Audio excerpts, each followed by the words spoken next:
Let's get this one out of the way first. It's not every day where a team loses its all-time leading rusher and receiver in the same year, as you did with running back Sam Benger and wideout John Prather graduating last year.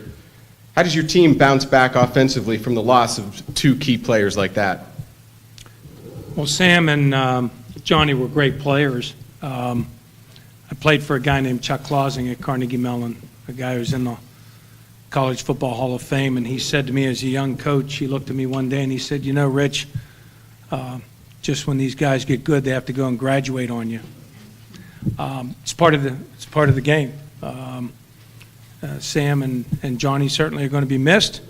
My staff and I suddenly didn't get lazy. We've recruited good players over the last couple of years. We have a good group of kids coming in this year, and there's going to be good competition to replace those guys. Senior quarterback Alex Klein is on track to set multiple career passing records after recording 3 single-season school records a year ago. Can you talk about the play of Alex and how he needs to adjust after losing such a valuable receiver in Prather? Yeah, Alex is a great leader, first off, and he's one of our captains this year, and he's a good decision maker. He's got all the tools, and I think that camp's going to be important for him to develop that camaraderie with that receiving core. We have good receivers returning. Our H-back, Carl Coombe, is an excellent receiver. Our tight end, Alex Miller, is an excellent receiver. And have some good wideouts on the squad. So I think he has to develop some chemistry with those guys and timing, but that'll happen through camp. Defensively, the Tartans lose their entire starting linebacker core, along with the top tackler from a year ago and All-American defensive back Drew Fitzmaurice. Senior corner and captain Ethan Anderson is the Tartans' top returning tackler after finishing 5th on the team with 63 stops last year.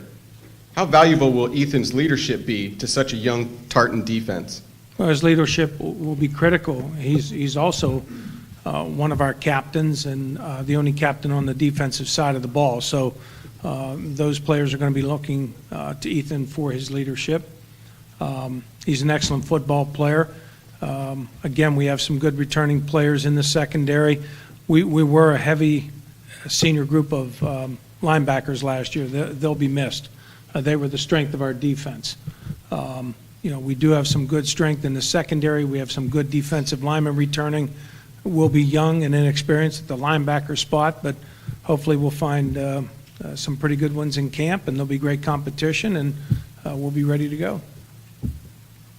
Coach, your final question.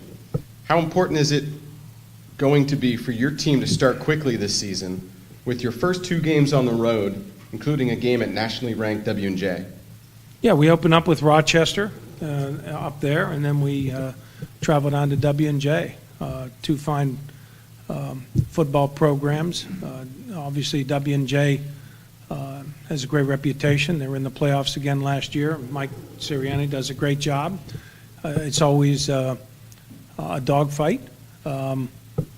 It's a 100-yard field. We're going to play wherever, and we're going to show up, and we're going to compete. And I don't care whether it's at Rochester or W&J. You play the game. You don't make excuses. So we're going to show up, and we'll compete. Coach, thank you. Ethan, a couple questions for you now. Coach, will you push that other mic towards? Sure. There we go. Thank you. All right, Ethan. How does it feel to be selected a captain for the 2018 season by your teammates? And have you done anything differently this summer in preparation for the season because you are a captain going into the year? Well, it was a huge honor to be elected a captain for our team. It's something that I never really even thought was going to be possible coming in as a freshman, but with some hard work, it ended up working out for me.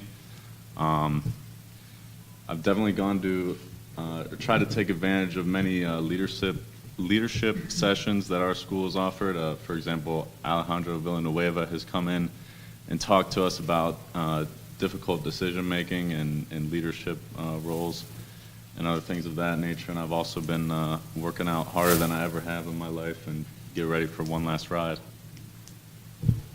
Entering the 2018 season as one of 5 returning starters, a co-captain, and playing in 31 career games for the Tartans defensively, how important is it to have that senior leadership on the team? I think senior leadership is very important. For me personally, I find my role is just to be persistent and upbeat and keep everyone up on the sidelines. We also have a lot of great young players that are starting to come of age, and you know, everyone can be a leader, so they're going to step up this year. I'm certain of it, and I really look forward to seeing how they develop. You've been a part of 3 teams that have made consecutive postseason appearances. What have you learned about the returning group of players that can lead to success for the team this year?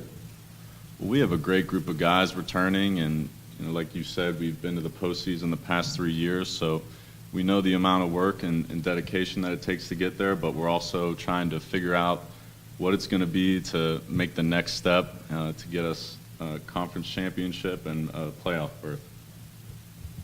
Ethan, last question for you. What has it been like playing for someone who has been around the game as long as Coach Lackner has, who played and coached at one institution throughout his entire career? Well, it's been quite a privilege just to play college football, and let alone to play for Coach Lackner. I know he is a big reason of why I am at Carnegie Mellon, and he's a great person. What he does for getting his players internships and jobs out of school, it's, as far as I'm concerned, it's unmatched. And you know, he's a great motivator as well. Nobody gets the boys ready like Coach Lackner. Ethan, Coach Lackner, thank you guys. Carnegie Mellon will get its season underway on Saturday, September 8th at the University of Rochester. Thank you, gentlemen.